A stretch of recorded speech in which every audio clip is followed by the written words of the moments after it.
ଏବେ ମ୍ୟୁଜିୟମ୍ ରାସ୍ତା पे ଏଇଟା ମ୍ୟୁଜିୟମ୍କୁ ରାସ୍ତା ଏଇଟା ମ୍ୟୁଜିୟମ୍ ହାଉସ୍। ଏବେ ପୁରା ପାଣି ଉଠିଲାଣି, ସନ୍ଧ୍ୟା ହେଇଗଲାଣି ନା, ସନସେଟ୍ରେ ପାଣି ଉଠୁଛି। ଏ ଲାଇଟ୍ ଲାଗିନି ଆହୁରି। ବହୁତ ସୁନ୍ଦର ହେଇଛି ପାର୍କ।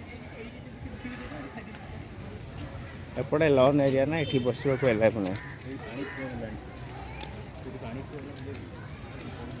ଏଇଟା ବି ପାଣି ଶୋ ହବ ବୋଧେ, ନାଇଁ ନାଇଁ ସରି। ଏଠି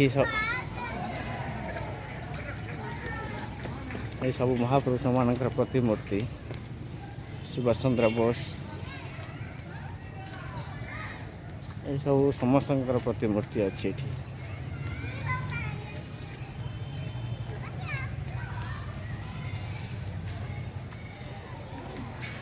ଇଏ ତ ଆମର ମଧୁସୂଦନ ଦାସ।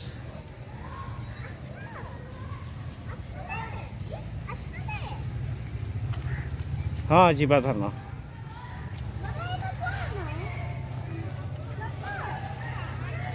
ଏଇଠି ସମସ୍ତଙ୍କର ପ୍ରତିମୂର୍ତ୍ତି ସବୁ ବହିରେ ରଖାଯାଇଛି କାନ୍ଥରେ।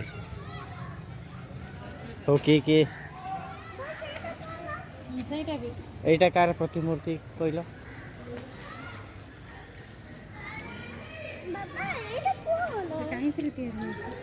ଏଇଟା ମୁଁ ଭାବୁଛି ଆଲୁମିନିୟମ ବୋଧେ ହେଇଥିବ ବୋଲି। କି ଫାଇବର ନାଇଁ ନାଇଁ ସରି, ଆଲୁମିନିୟମ ନାହିଁ, ଏଇଟା ଗ୍ଲାସ୍ ଇଏରେ ହେଇଛି। ଏଇଟା ନେତାଜୀଙ୍କର ବୋଧେ ପ୍ରତିମୂର୍ତ୍ତି। ଏଇଠି ଦେଖ, ନେତାଜୀ ସବୁ ଯେତେବେଳେ ଆର୍ମିରେ ଥିଲେ ସେତେବେଳେ ସବୁ କୋଉଠି କିଏ ଆନ୍ଦୋଳନ କରୁଥିଲେ, କେମିତି ସଂଗ୍ରାମୀ କରୁଥିଲେ, ଏସବୁ ତାଙ୍କ ଚିତ୍ର। ଏ ମହାତ୍ମା ଗାନ୍ଧୀ ଜାତିର ପିତା, ସବୁ ମହାପୁରୁଷ ମାନଙ୍କର। ଏଇଟା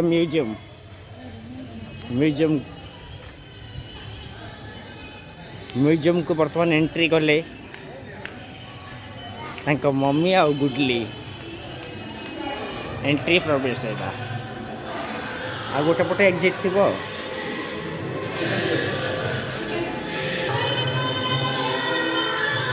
ଏଠି ଟିକେଟ୍ ଶୋ କରିବେ, ଟିକେଟ୍ ଶୋ କରିକି ଯିବେ।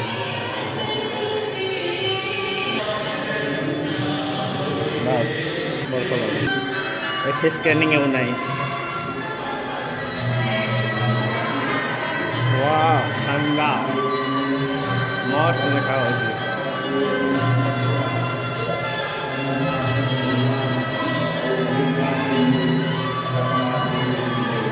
ଏଠି ଗୋଟେ